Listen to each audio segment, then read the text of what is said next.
Go. Well, a very good evening to you and welcome to the Wednesday Wellbeing Show. I have got the most fantastic guest for you this evening.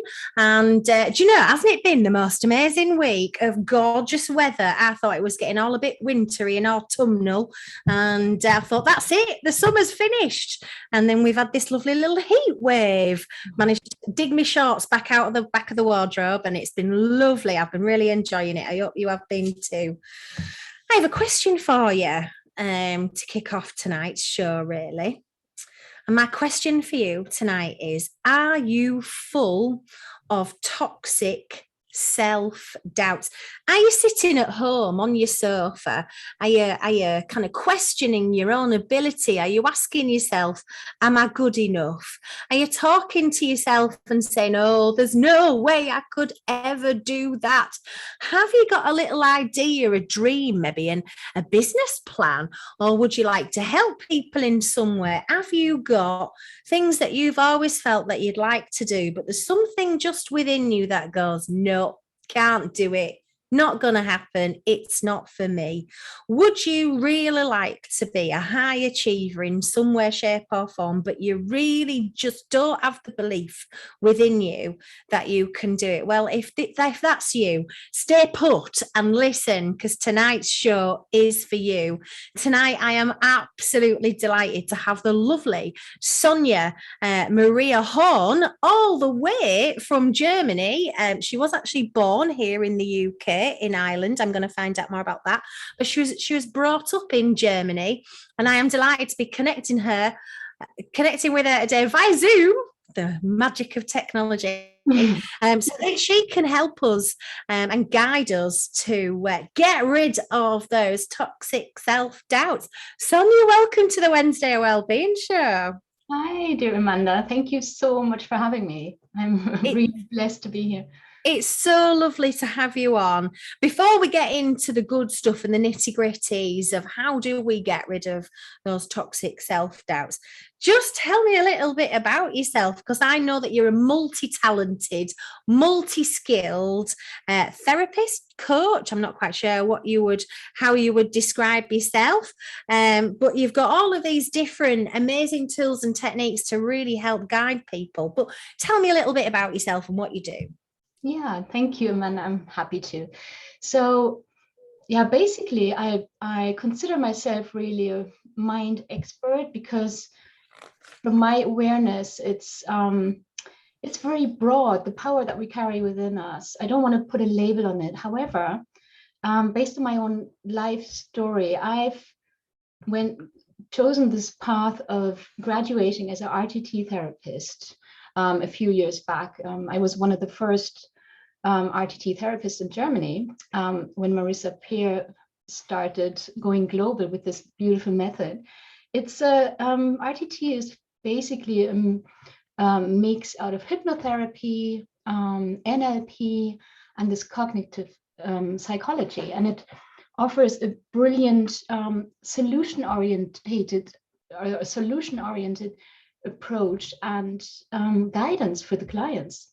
And having experienced it myself, I just had to, I wanted to help and bring it out there and help my clients and my, followers. So I basically, on my own life story, I started looking and studying mindset and the power of the subconscious mind, I must admit 3 decades ago.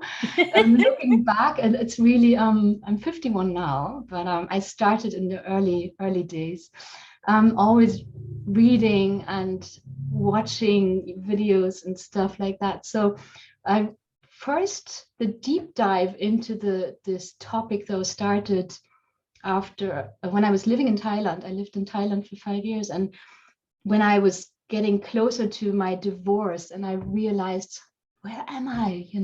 I had 2 girls, and I wasn't happy. And sadly, we often hit rock bottom, or we often reach a point where we think there's no return, and that makes us grow. And that really gets us into this mode of finding solutions, right? So that was after my stay and my experience in Thailand, which was amazing. However, I decided to get a divorce, and that's when I really plunged and had this deep dive into this power of the subconscious mind. And I was searching everywhere. I was following Joe Dispenza, Dr. Joe Dispenza, Eckhart Tolle. At the time, it was Wayne Dyer. I was fascinated about. Esther Hicks at the time was a bit too far off still. I wasn't there yet. She wasn't like, she seemed a bit too far away from me because I was still on planet Earth.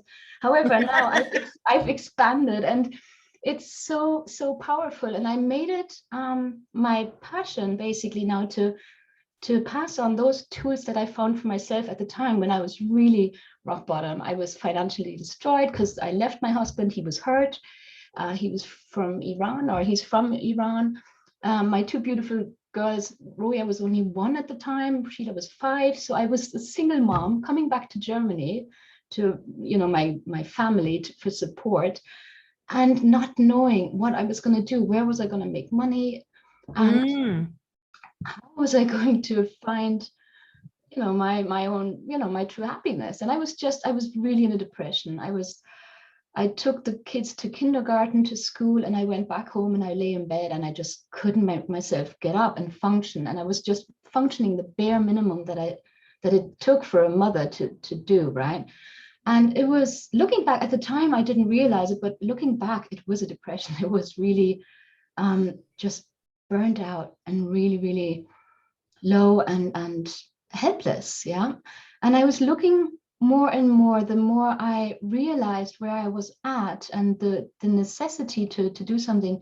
I did a therapy myself, and it ended up being 5 years of psychotherapy with analysis. It was like this talking Freudian and therapy. And my therapist, he was amazing. He was also kind of spiritual. However, I found myself babbling on about the negativity, about the negative things in my life that were happening.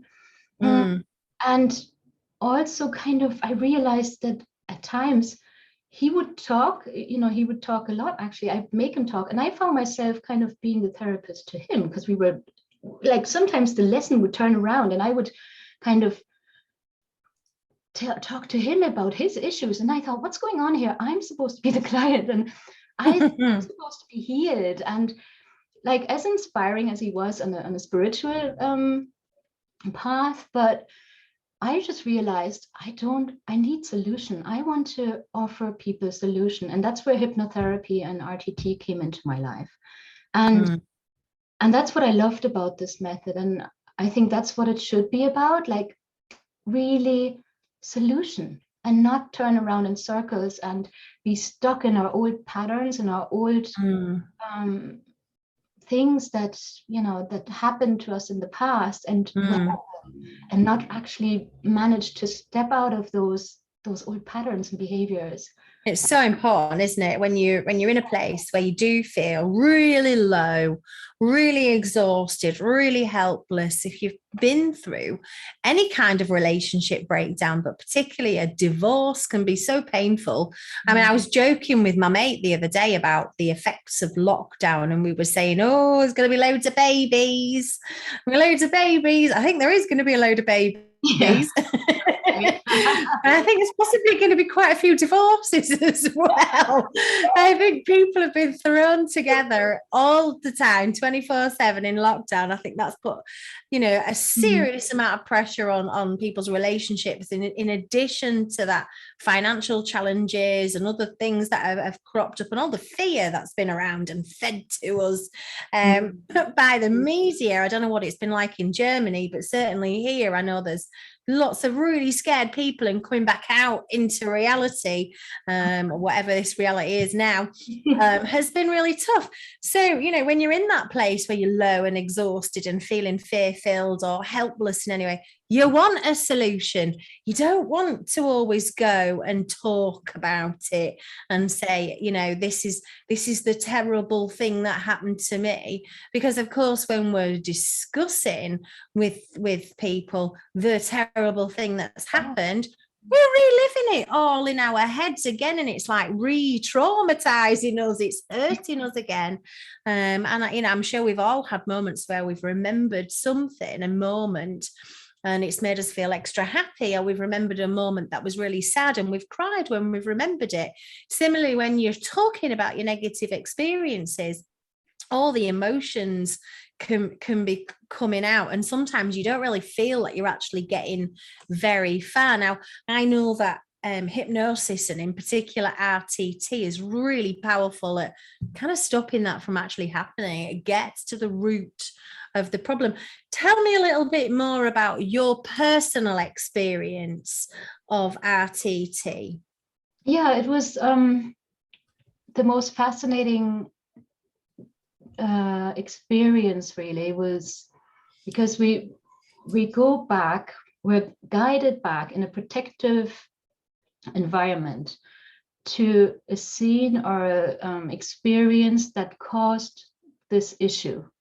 Let's say for self-worth or fear or anxiety, whatever it is, whatever caused this issue that we realize now is holding us back from thriving, from expanding, from growing. We go back to that incident, and not seldom it's, you know, between 0 and 7 years old, from birth to 7. That's where we're really, you know, where our beliefs are created. So anyway, so I went back to those. It wasn't for me now 7, it was 14, but anyway, it's some incident in the past that caused this issue to be manifested and to be created, and it grows gradually from there, because we're feeding it. We're being fed by parents who ever say something, who give us a dirty look, who just, you know, body language is, like, you, as you know, more than a million words sometimes. So anyway, whatever created this issue, this fear, this anxiety, or for us to smoke, as you know, it happened in the past, whenever that was. And going back to that incident and looking at it, but as a perspective, like an eagle, outside, you're not reliving it, you're just, you know, just watching it. And this understanding, this bridge between, oh, that's why, and this understanding, like, that was in the past. I was only a child then. It was age appropriate. That has nothing to do with me now as an adult. And that was the most powerful, and really it felt like a breakthrough in my own personal development. And now I experience it on a daily basis with my clients, that I see, wow, you know, the aftermath, this effect it has on them afterwards, when they come to this conclusion and this realization that it has nothing to do with us now, and detaching and kind of coming to peace with this old version of ourselves, let me call it like that, or this child, this inner child, and, you know, taking this inner child, embracing it, and bringing it into our powerful now, into this life as an adult, or as a, you know, whatever age you have. But that was the most powerful experience, and that helped me huge. It helped me to transform. So it's like going on an imaginary trip back to the root cause of whatever it was that's causing you to feel stress, anxiety, whatever negative thought, feeling, or behavior is being carried out or lived out in your life now, fear, hopelessness, whatever it is. And it's helping you to see where that came from, and kind of seeing it from a different perspective. So you're learning from that experience. You're learning about how strong you were to get through it. You're learning about how courageous you were to survive it. You're learning how justice is important for you, because you recognize that people behaved wrongly around you, or it's just seeing an aspect of yourself that's strong or beautiful in a different way, and seeing how you managed to survive that. incident, but also what I loved what you were saying is really disconnecting from that in a way that stops that event from impacting you now, because that event was in the past. Exactly. And it has nothing to do with who you are right now. But for many of us, we've been through really troubling times, and those troubling times are having an impact now. So I guess if you're a sort of person who's feeling any of those things as a result of your experiences, this is perfect for you. Absolutely. And I like to emphasize the fact that whatever happened in the past, I mean, it could also be well-being of the parents. Yeah, they're overly protective, or they want to, just do right, or they act, from their own upbringing. Obviously, it's just a generational. We're passing it on unless we shift it. But I like to emphasize the fact that whatever is created, whatever belief or limiting belief is created, it's always there to protect us. It's always been created, or these, even if they're toxic or not serving us now, they're always there. They have been created in order to protect us. And that's also what we do in a session. We kind of come to peace with this part in us that has created these issues. And we say thank you, but now it's time to move on. So, and that's so powerful. Or like procrastination is another topic I love, because I think a huge part of us can relate to that. That perhaps some more, some less, obviously. But I tended to really procrastinate on certain things sometimes, and I would just put them off. Put them off until tomorrow. I can do that tomorrow, whatever. I love a good procrastinate myself. I quite often, I deliberately let myself have a day where I procrastinate. But what is procrastination?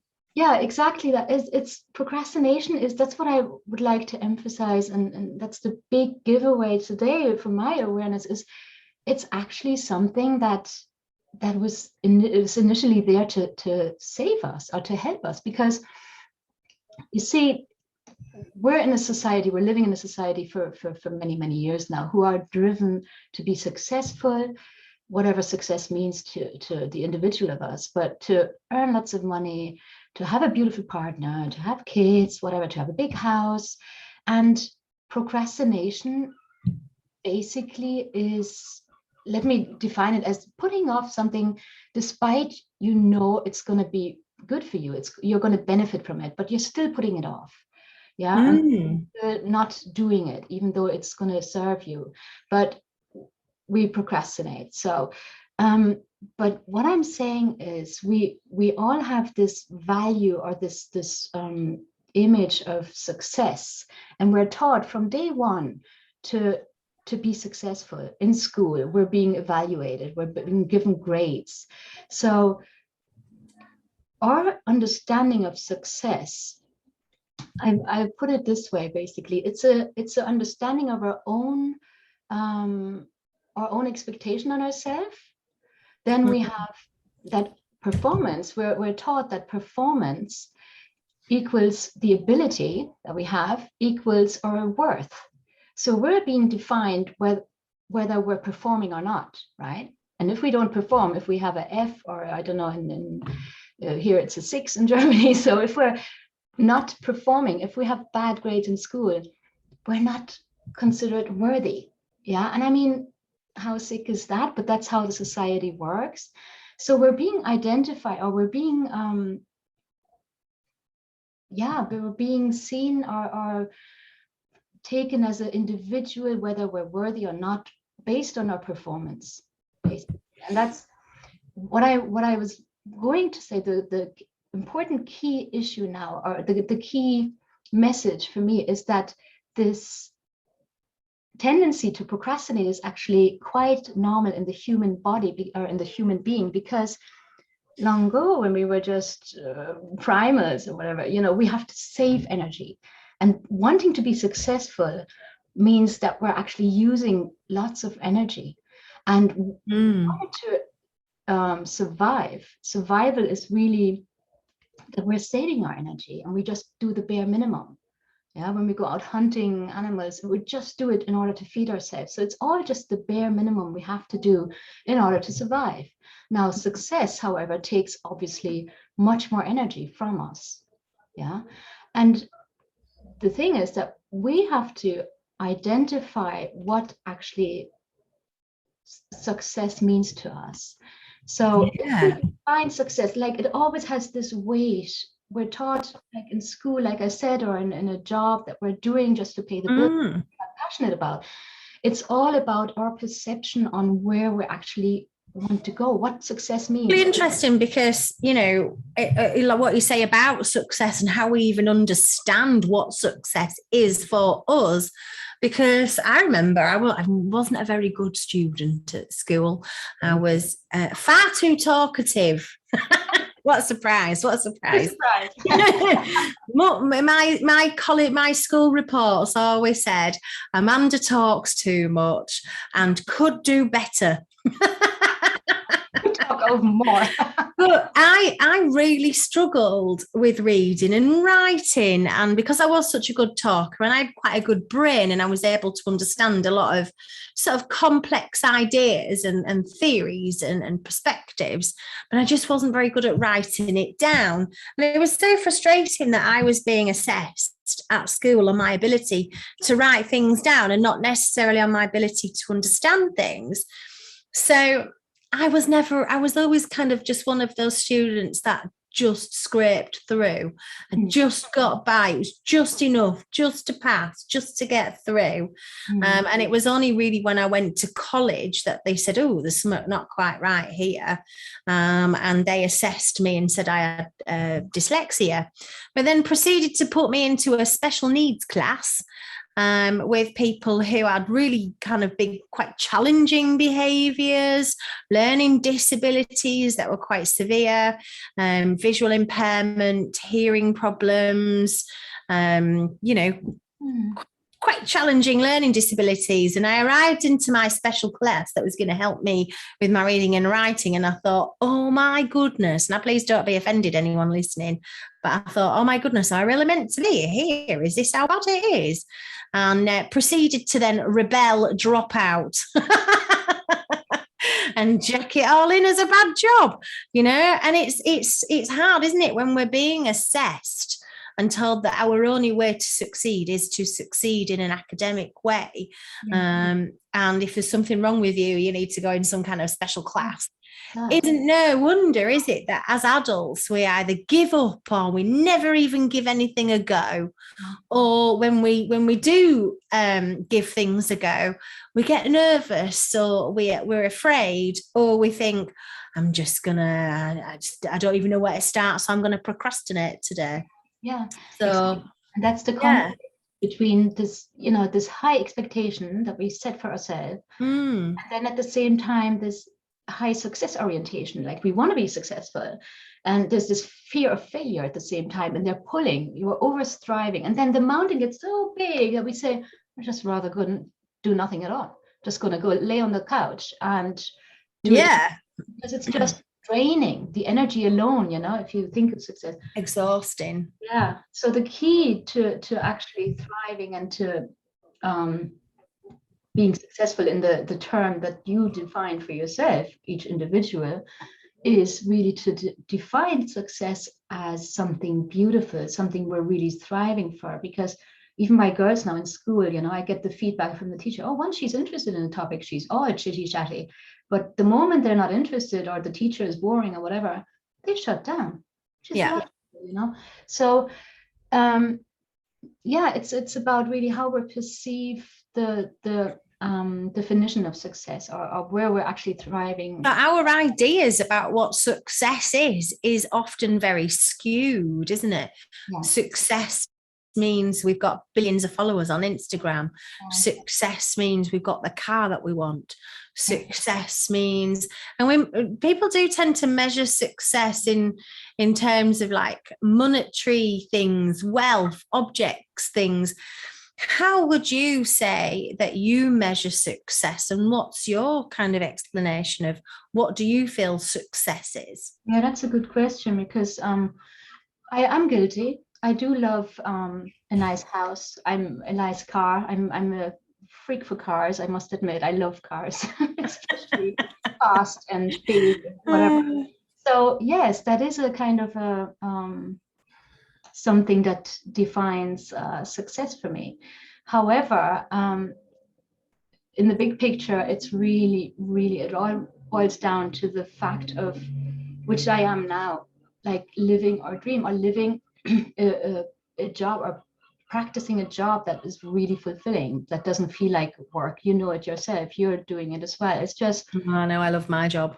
yeah, it's naturally, and it's so rewarding, and it's just the ultimate. And that's what I want for my clients as well. It's just like really find the true purpose, and those get rid of anything that's holding them back. And that brings us back to this limiting beliefs, because they are beliefs like those fears and this lack of self-worth. I'm not good enough, I can't do this, because we were taught this all our life or whatever, or in our childhood. It's so deep down inside, and once we break free from those limiting beliefs, once they're dissolved, then we can actually look, what do I want? How do I define success? What makes me happy? And it's really, in my opinion, like if my daughters ask me what's the purpose of life or what's our purpose of being here, it's really just being happy all the time. Yeah. So very similar to me, I measure my success in how much joy I have experienced in the day. How much joy did I experience today? How happy was I today? Yeah, pretty joyful, pretty happy. Great. I am successful. I love it. But to be successful, I really liked what you were saying earlier about the benefits of procrastination, because we do need to kind of reserve our energy. And after I've had a good sesh where I've been procrastinating and I've not been doing it. Actually, last week, I don't know if have you heard of Downton Abbey? Do you have Downton Abbey? I know it all. It's global, everybody knows. Right, okay. For some reason, I had managed to get through the last however many years of my life without watching this series. And last week, I got stuck into it. Oh my goodness, it's addictive. I procrastinated week in fact, but I actually was watching Downton Abbey. But because I had that time off and I had that time of relaxation, and I kind of like Downton Abbey is based very near my hometown of Ripon in North Yorkshire. Oh, really? So I was kind of, it's Ripon, and it's there. I got really excited about it. But I find after I've had given myself space to procrastinate, I find that my creative energy is more present. I've got more energy. Really? I like a bit of procrastination. I find it helps. I love it. I love that, Amanda. And that's so true. Because in order to be creative, we need to be in a good space, no? And that's exactly the point. And that's another thing. If you ask somebody who's I had a client not so long ago, and she was describing herself as a procrastinator. She has become a procrastinator. She was actually impersonated as a procrastinator, and it was all negative for her. It was all, she was beating herself up. And people are judged as being lazy. It's a form of weakness. We're lacking motivation, bad in our work, we're useless if we procrastinate. No, I like to, differ, because like you say, sometimes it has to be in a healthy balance. You can be really productive in 1 or 2 days, and then procrastinate again, as long as we don't lose focus of where we're, because obviously it makes us happy. That's another thing. The brain is actually, we create dopamine when we finish tasks. It is also in our nature to finish tasks, and the brain is programmed so that if we finish, and that's why it's so important to do baby steps, or to have little tasks, if we have a big one, a big vision or something, to take baby steps in that direction. And the moment we have completed a task, it's a great feeling, and we love it, don't we? Ticking one thing off the list, I love ticking things off my list. We all do, I think. And that's why it's a great thing. But just allow yourself. That's so beautiful that you say that, to also, take a time out and then be creative. Yeah. Now, today I have got a massive list, a massive to-do list, and I have not managed to tick anything off my to-do list today. I always have my list of things I must do, and then I have my list of things to do. I've managed to do the must-dos, but the A list, if you like, but I haven't got anywhere on my B list yet today. Productivity is hugely important for success. Yes, we need that time out to rest, perhaps procrastinating, perhaps being creative, doing those things that stimulate us and get us excited about life, finishing those tasks. We've got those lovely positive vibes and neurochemicals flowing around our bodies. How do we make sure that we are productive enough so that we can be effective enough in what we're doing? How do we go about creating positive personal productivity? Positive personal productivity. That just came out. I don't know where that came from. Positive personal productivity. How do we get that? Yeah, well, for me personally, I like you just described.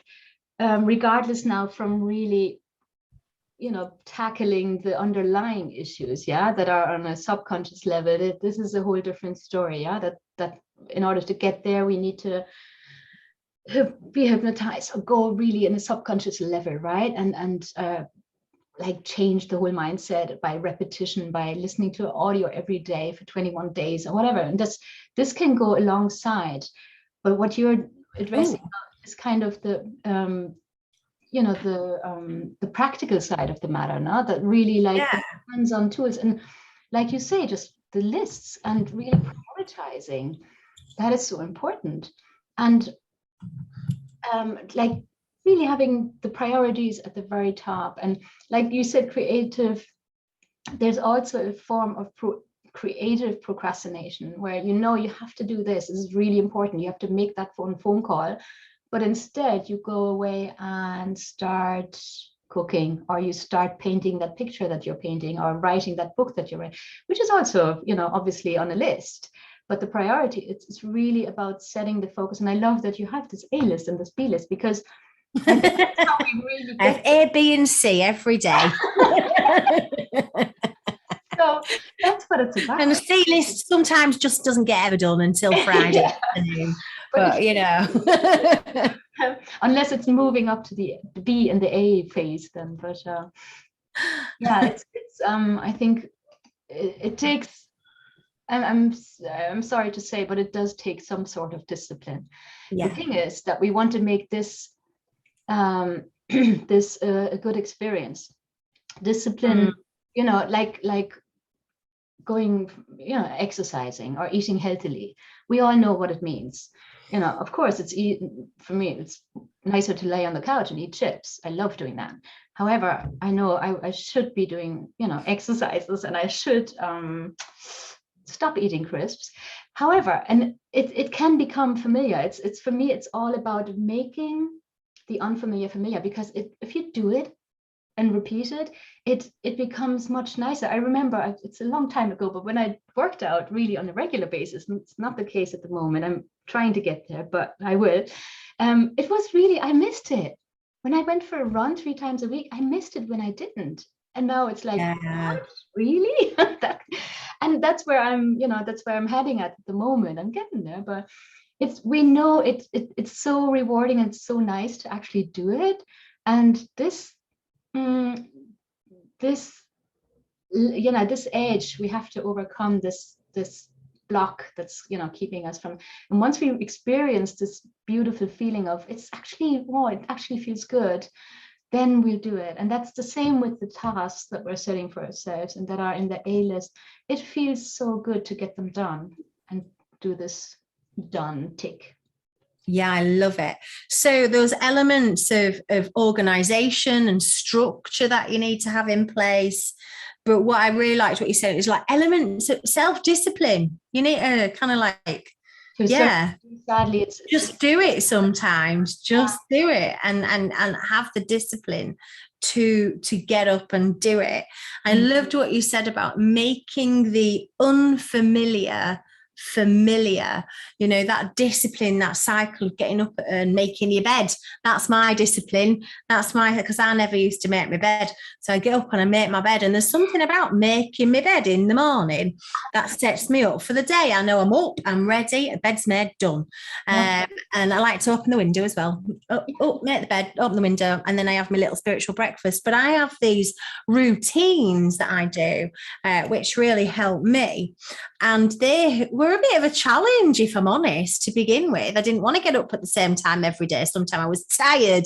I do have days off where I can do what I want, but on my working days, I did find that elements of the self-discipline were challenging, especially sort of the idea of, you know, doing any kind of mind exercises or mind benefits like meditation or yoga, or even just getting out and doing some exercise. I would have been exactly like you. I'd rather lie on the sofa and eat chips. We're high-fiving on the sofa and eating chips.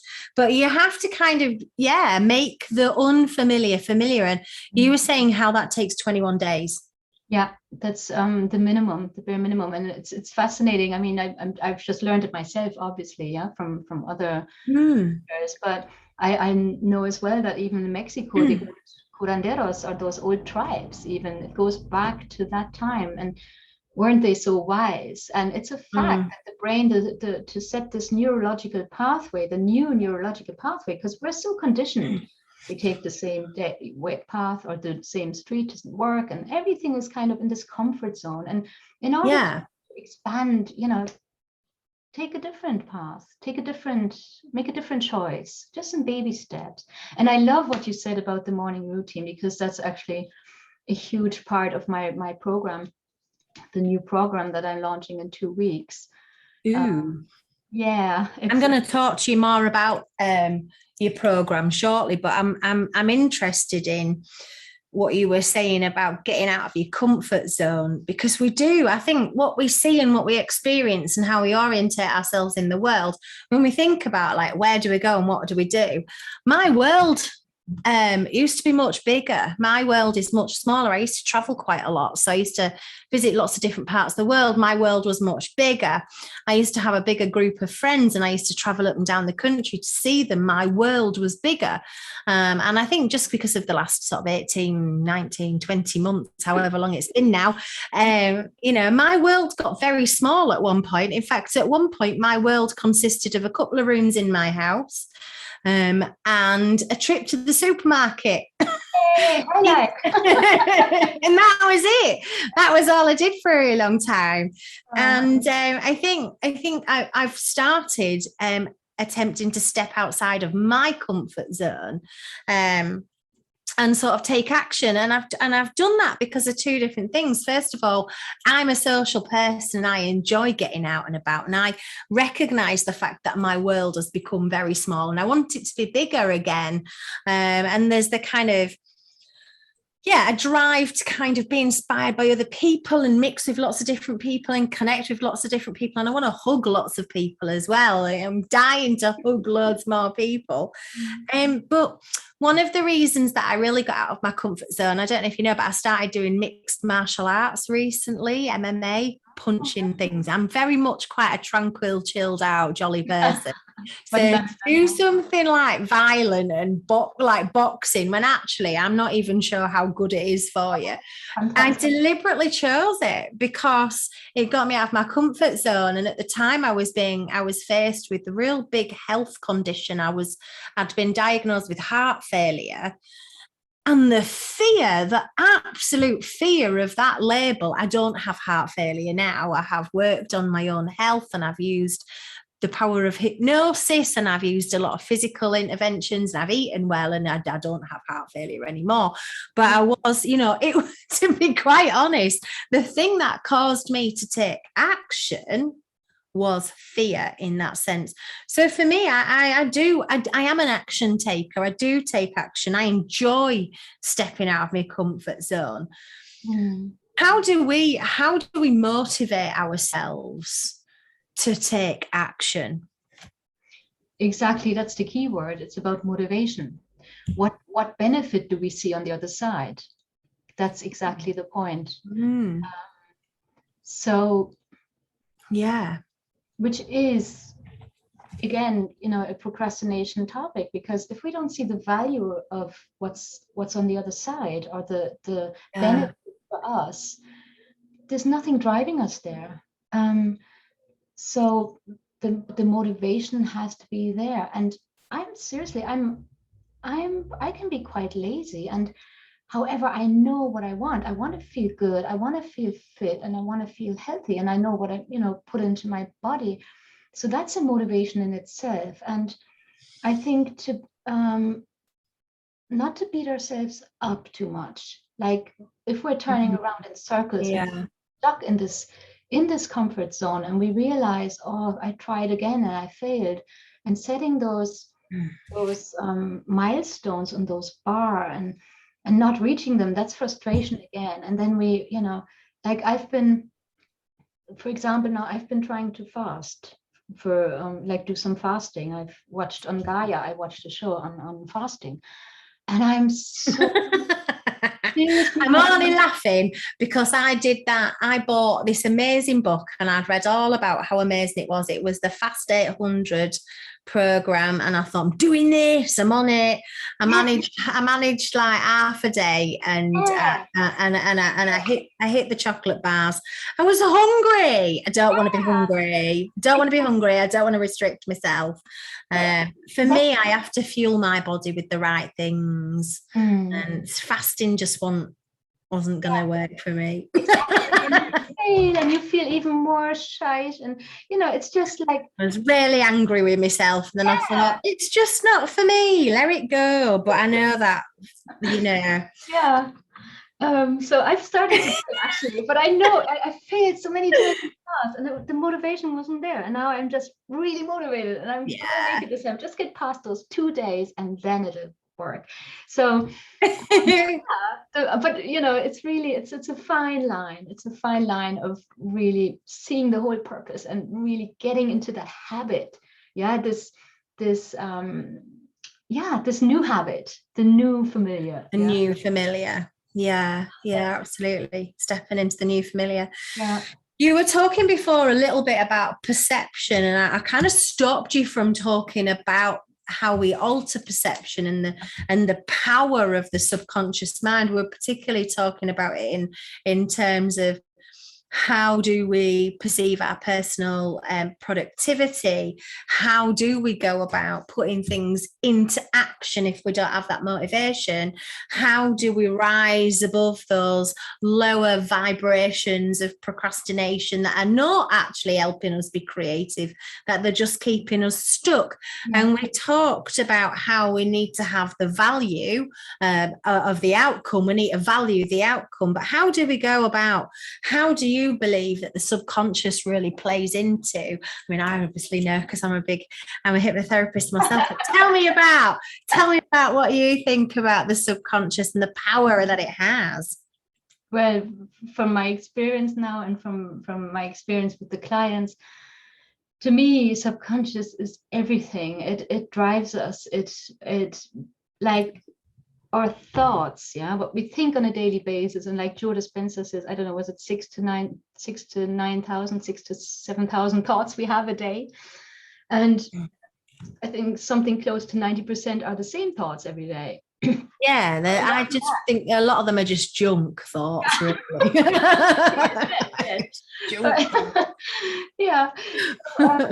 Being aware of the thoughts, because the thoughts create our emotions, our emotions create our actions. So our thoughts drive our actions. So we're actually acting, we're doing what we're doing based on everything on the past, on our thoughts, on our belief system, on our beliefs, and that's all subconscious. Like, everybody knows this iceberg, and the tip of the iceberg, there are our actions, our behaviors, but at the bottom is this huge 80-90% of actually subconscious matter that's driving us. to do that. It's a huge driving force, isn't it? I mean, we don't have to think about how we how we digest even our spaghetti bolognese that we've had for tea. Our bodies just do it automatically. We don't think about, we don't think, oh, I'm gonna make my skin go all goosey, I'm gonna breathe a bit faster, and I'm gonna jump about a bit when we watch a scary thing in a scary moment in a horror movie. Or we don't think about when you're watching a lovely romance and you go, oh, soft and lovely. You don't think about the physical reactions that your body is having. All those reactions are coming from your subconscious. It's mind-blowing how, we think we're all in control, but actually it's our subconscious that really is, isn't it? And isn't that powerful? The awareness of that. Massive. Think about a lemon juice, or think about a lemon slice and then just biting into it. Ooh, I'm spot on. I always straight away I get this water into my mouth. There we go again, and swallow. But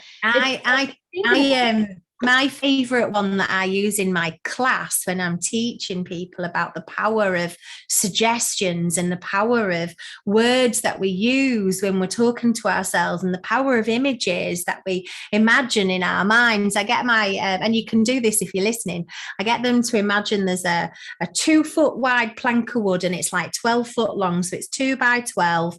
It's nice and wide. It's nice and long. And I get them to imagine that it's on the ground and they can just walk from one end of it to the other, and they can walk nice and smoothly. I get them to imagine walking across that plank, and then I get them to imagine that plank up in the sky between 2 tall skyscrapers, and the plank is now resting on a window ledge. It's secure, but it's now very, very high up. And I say to them, do you want to walk over it again? And you have people go, no, I'm not walking, not even in my imagination am I doing that. All we've done is we've just added in the suggestion of fear. That's all it is. It's just a suggestion of fear. And that simple, small suggestion of fear has stopped us from carrying out the action. I just feel like we have got lots of little things that cause us to have fears, and those toxic self-doubts, they are suggestions that we're making to ourselves that bring about fear. How do we go about booting them out?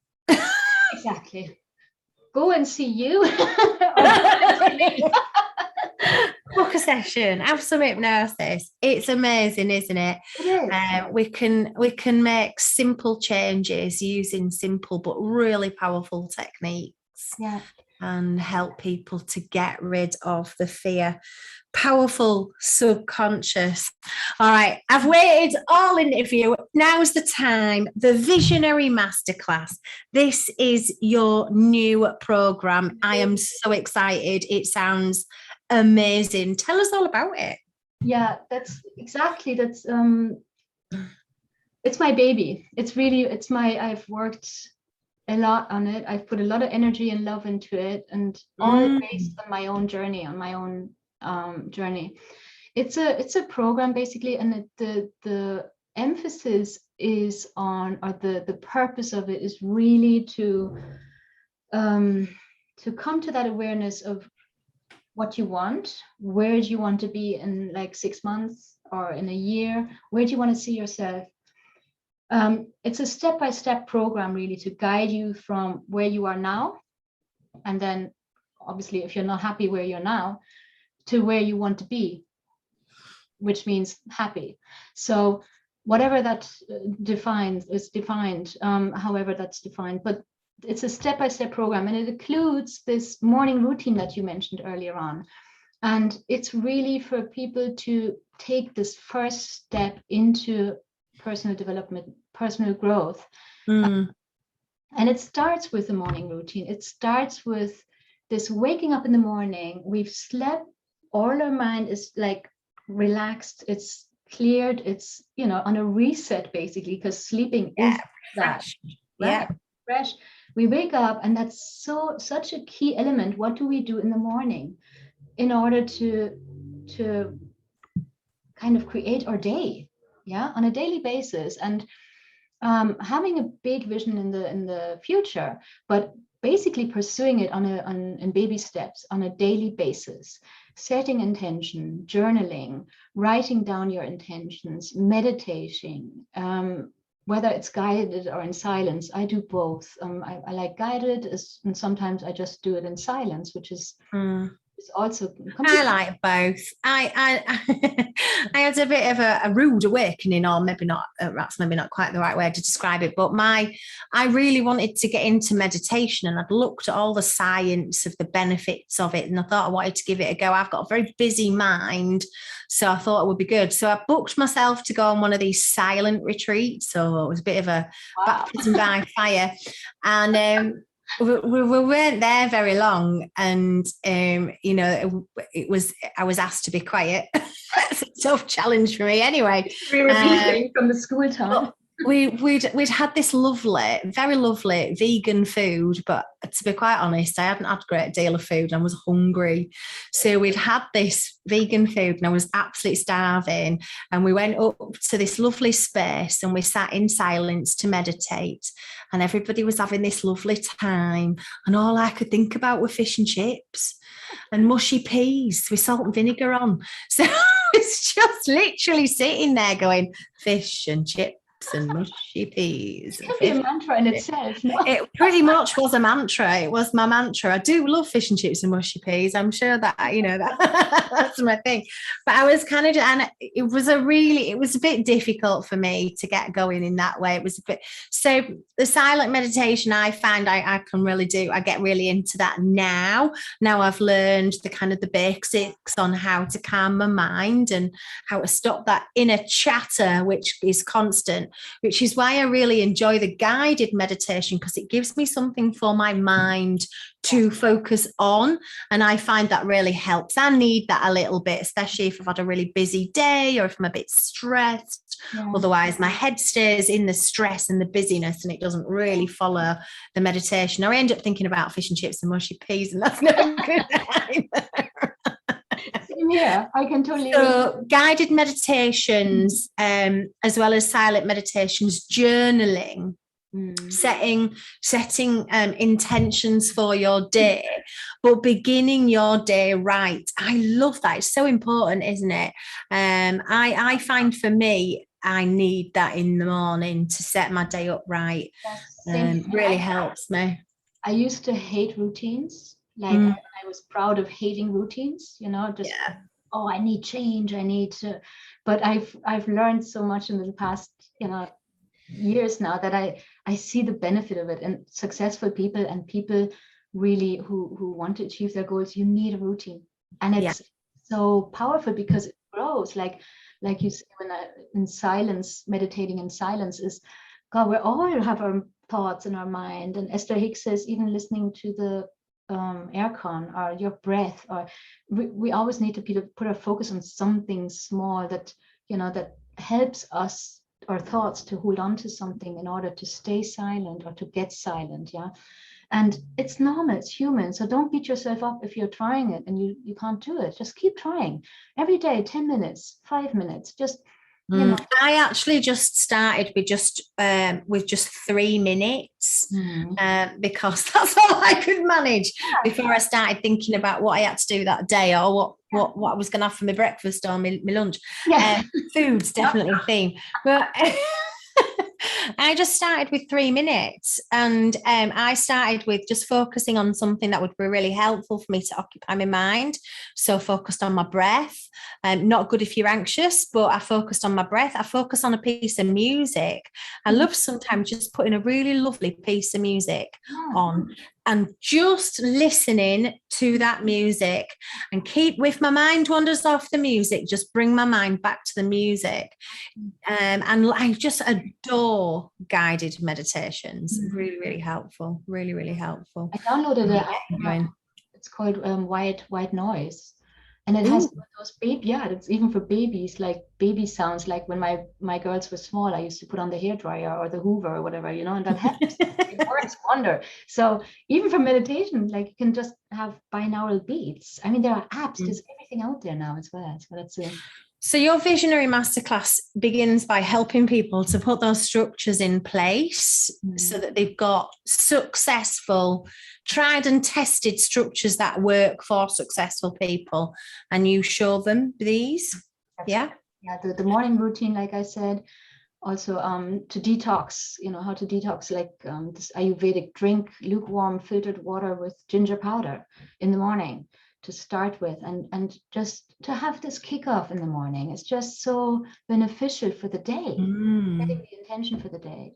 But it also includes a full hypnosis of, I think it's 40 minutes, full hypnosis for self-worth and success, in which hypnosis, and the people or the ladies who bought it now, they listen to it every day, and it's a lifetime tool, really. And that's what I needed for myself at the time, what I missed, what I didn't know. And I find this vast information on the internet is huge and it's beautiful.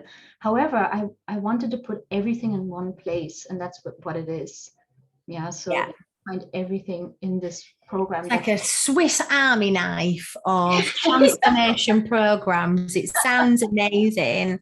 Meditation, journaling. It includes some kind of fuel for your body, fuel for your mind, fuel for your transformation. It just sounds absolutely incredible. I love it.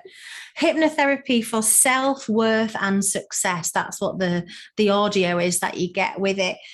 Tell me a little bit about your journey to finding self-worth. Yeah, it's I realized that self-worth, not self-confidence, but self-worth is key to so many things. It defines who we're with, what partnership we allow into our lives. It defines how we treat our body, how we eat, how successful we are. Everything is defined based on our self-worth, on a subconscious or on a conscious level. Again, mostly subconscious. So that was my experience or my realization for myself. And believe me, it's not long ago, I would never do what I'm doing now, or like going live in my group or camera. Seriously, Amanda. Was going live on social media for a lot of people is absolutely terrifying. To be honest, I'll go live, but there's no way you're going to get me doing some kind of funky dance, with all of the things that I do on TikTok. It's far too. I'm not going to shake my stuff on the camera right now. No. But it is nerve-wracking, isn't it? And I think what I find more nerve-wracking is when you actually really care about a topic. Say you want to launch a business or you've got an idea. When you really care about it, when it's really important to you, oh my goodness, stepping out and talking about it with other people makes you feel so vulnerable. Totally. Yeah. And that's the exactly beautiful. That's the key of everything. We're making ourselves vulnerable, but that's where the power lies as well. Wow. Realizing that. And I couldn't face going live or showing myself on a camera or whatever. And now it's natural. Now I'm like, I can't wait to do it. I can't wait to go live. And it was all based on fear of judgment, because that's what I was brought up with, comparisons, being compared to other kids, not in a nasty way, but just in a subtle way. And it was enough. And it was unbelievable.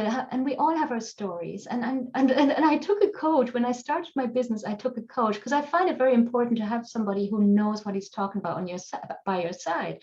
And that's what I do for my clients now. I'm telling them about my experience and my expertise. And I had a coach and I said, but what will I do? I don't dare to go in front of the camera. And his advice was, just do it.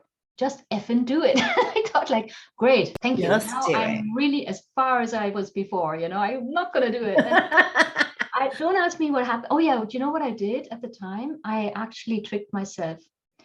I made an announcement in my group, on my social media, and I was forced to do it. And I didn't record it and edit the video and I went live straight away and it just did it. And it was the best experience ever. And it broadened. Wow. universe. Like, it was great. Yeah. And just since Amazing. I want people to know, or that's why I love helping people to step out of their comfort zone and to really, Yeah. expand into those new worlds. It's like doing your diving license and going into the water and plunging into that water and having a whole new world ahead of you. No?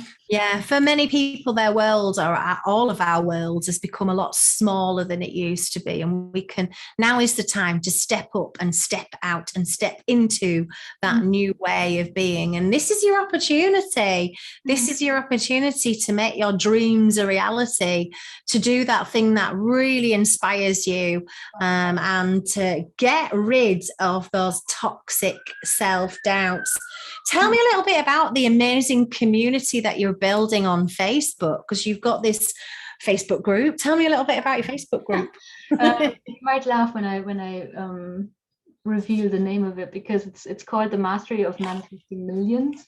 And millions as a synonym of anything you want to achieve. Yeah, it can be partnership, it can be yes, it can be it can be wealth or money or happiness or whatever it is. Yeah, a nice body or feeling happy in your body, anything. But I just loved, at the time when I created it, was like the alliteration, MMM. I love it. It just flows. So, and that's my group, and it's growing steadily. It's still small, but I'm really selective. I like to have and invite people into the group who are really open-minded for manifestation, for personal growth and personal development, not just take any Tom, Dick, and Harry into it, because I really want, and it's so beautiful, it's so powerful, because the people in there are all on a personal journey and they want to manifest something, and it's just beautiful. And that's where I'm launching the program on the 15th of this month, in a few days. My maths is really bad. 7, 8, 9, 10, 5, 8 days. Or tomorrow it's only 7. It'll be long. Well, this by the time this show goes out live on the radio and on the podcast, it'll be out. It'll be live. It'll be live. How do people join your Facebook group? How do people find you if they want to work with you? Yeah, well, I am on Facebook and Instagram, Sonia Maria Horn, and the group is called The Mastery of Manifesting Millions. And yeah, my website, on my website, actually, if you want to get a sneak peek into my hypnosis, I have a freebie there as well for you to download. It's on my website, www.soniamariahorn.com/en, because I also practice in German a lot, actually.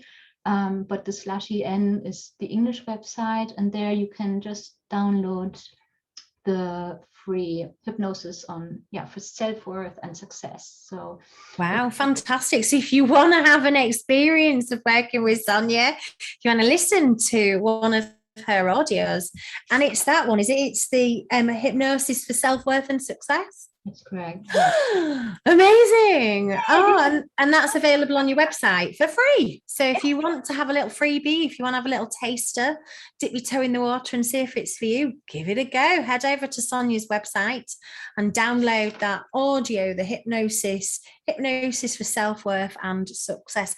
I'll put the links on the podcast as well, so people can find you.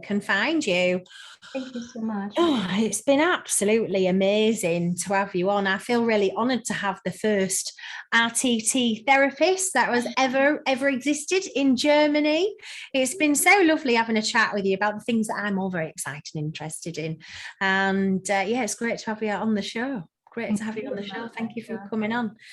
And it just leaves me, wherever you're listening across the globe, I wish you an absolutely wonderful week of blessings and loveliness, and a wonderful week filled with great well-being. Have a lovely week. Bye for now. Thank you.